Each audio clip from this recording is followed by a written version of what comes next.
In the previous video, we saw the history and origin of the title Our Lady of Good Remedy, and we also saw the history of Our Lady of Remedies of Naucalpan, Mexico.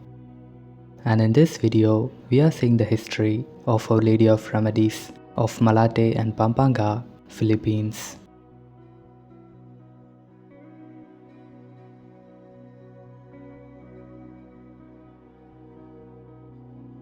There are 17 well-known churches in the Philippines where Our Lady of Remedies is venerated with love. And out of all 17, the Malate Shrine of Our Lady is said to be the oldest, established in the year 1588. So we are first seeing the beautiful history of Our Lady of Remedies of Malate, Philippines. In the year 1588, in the small village of Malate in Philippines, the Augustinian friars built a church in honor of Our Lady of Remedies. And in the year 1624, this beautiful statue of Our Lady of Remedies was placed in the church. The statue was brought by Reverend Juan Guevara from Andalusia, Spain. But unfortunately, this original statue was destroyed during the Second World War. The present image of Our Lady of Remedies is a replica of the original image. Over the centuries, the Malate Church has gained a deep reputation for being a place of refuge, especially for women and children, where mothers could turn to Our Lady of Remedies for help and healing. It is said that every Saturday, mothers would come to the church to Our Lady carrying their little ones, some to ask for protection, others to seek recovery from illnesses, and especially young mothers who had just given birth. As this practice continued generation after generation, it became a beloved tradition, and because of this, Our Lady of Remedies was lovingly called the patroness of mothers and children. Our Lady of Remedies of Malate's feast day comes on the third Sunday of November each year.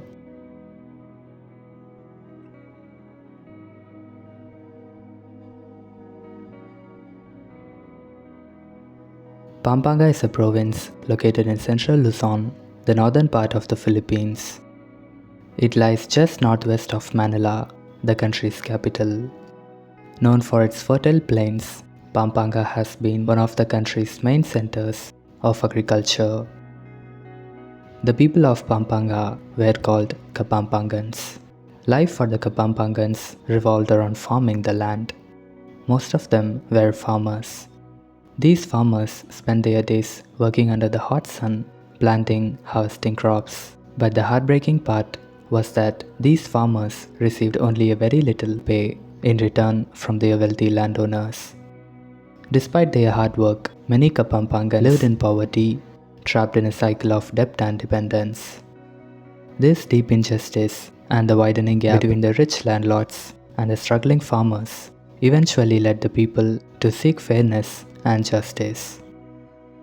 And the socialist labor movements began, led by Pampangan leaders like Pedro Santos and Vivencio Cuyugan.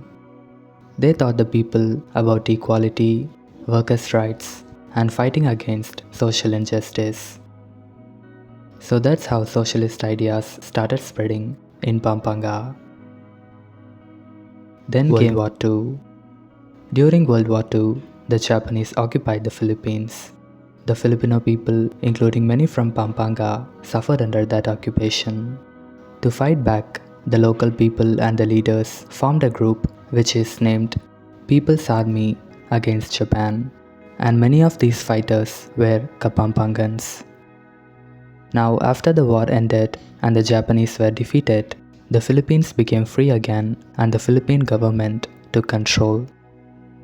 The fighters expected that since they had fought bravely to defend their land, the government would reward them with land reform, meaning fair ownership of the land they worked on. But that did not happen. Instead, the government, which was mostly made up of landowners and elites, sided with the landlords. And so the people's fight for justice and fairness was soon labeled as communism, with Pampanga being the heart of the movement. Communism is about fairness and sharing resources so that everyone can live with justice and security. And in Pampanga, it started as ordinary people fighting for their land and livelihood, not to harm anyone.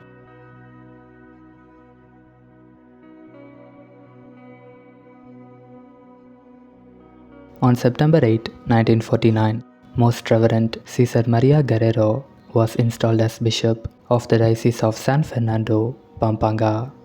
During Bishop Guerrero's pastoral visit to the different parishes in the diocese, he came to Pampanga.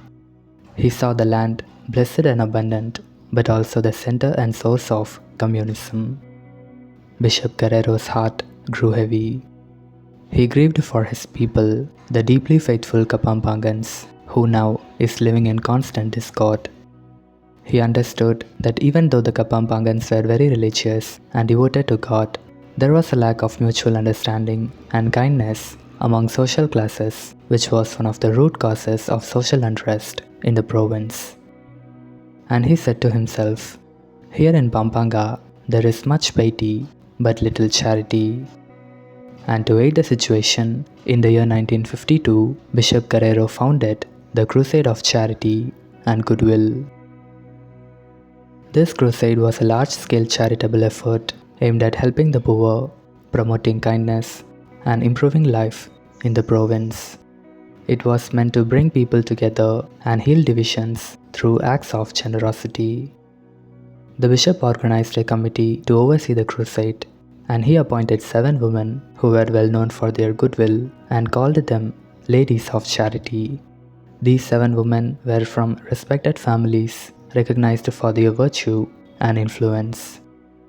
The Ladies of Charity were given the task of collecting offerings of food, goods, or small donations for the poor.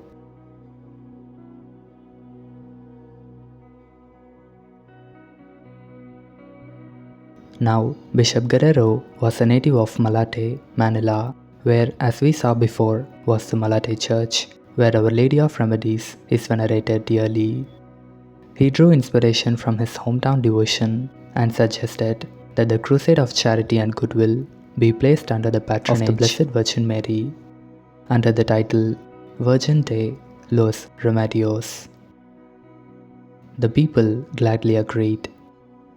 This title of Our Lady was also meant to invoke the Blessed Mother's intercession to remedy and cure the social unrest of the province. And it's also decided that the image of Our Lady of Remedies from the Church of Baliti, San Fernando, Pampanga will accompany the crusade and travel throughout Pampanga, bringing hope and unity.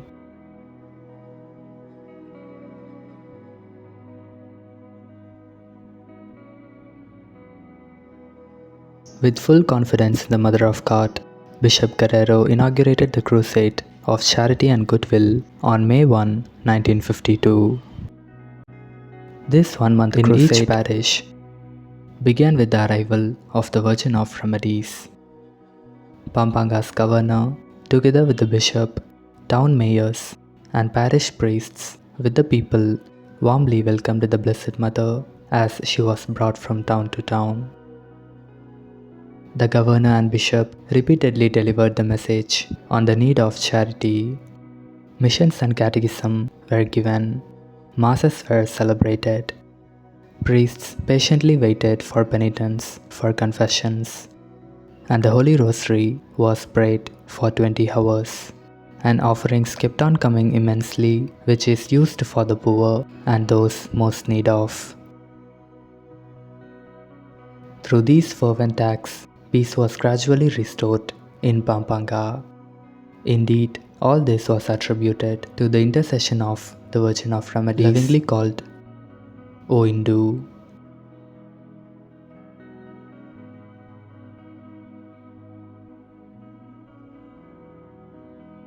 After the first round of the Virgin of Remedies, the people of Baliti wanted and insisted that their image of Our Lady of Remedies should stay permanently in their parish instead of continuing the crusade around the province. It was later known that the people of Baliti were misinformed that the image of Our Lady will be taken for coronation and be enshrined there forever. So that is why they insisted on having the image remain in Balete. And because of this, on October 15, 1954, Bishop Guerrero wrote to the parish priest of Balete, Father Generoso, saying that the original image must be returned to Balete to calm down the people and stop the conflict. And to continue the crusade, the bishop decided that a new image of the Virgin of Remedies would be made. This is the new image. And the crusade resumed. The people gave the same love to the new image of Our Lady as they gave the previous one.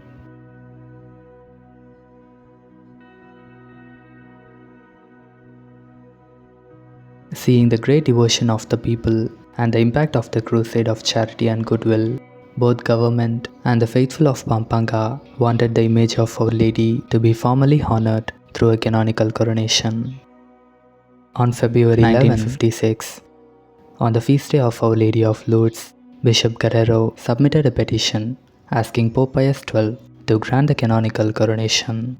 On July 15, 1956, the Vatican officially issued the decree of canonical coronation for Our Lady's image.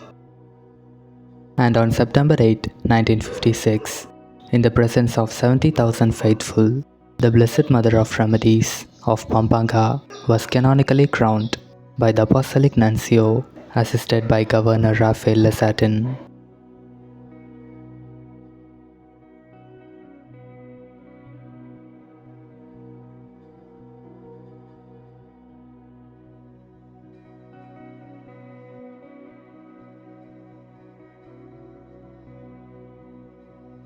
And this was a beautiful history of Our Lady of Remedies of Malate and Pampanga, Philippines.